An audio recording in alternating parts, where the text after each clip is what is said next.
Hello guys, আসসালামু আলাইকুম।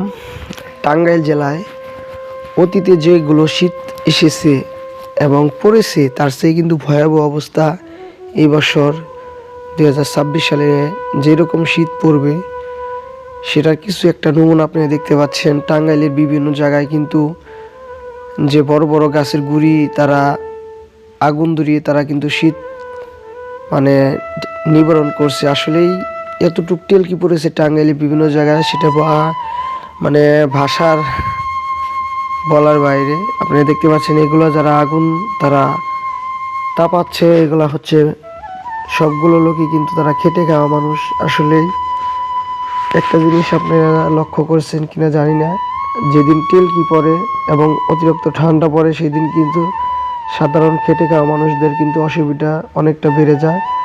তো সকলে গাইজ ভালো থাকবেন, খুদা হাফেজ, আসসালামু আলাইকুম।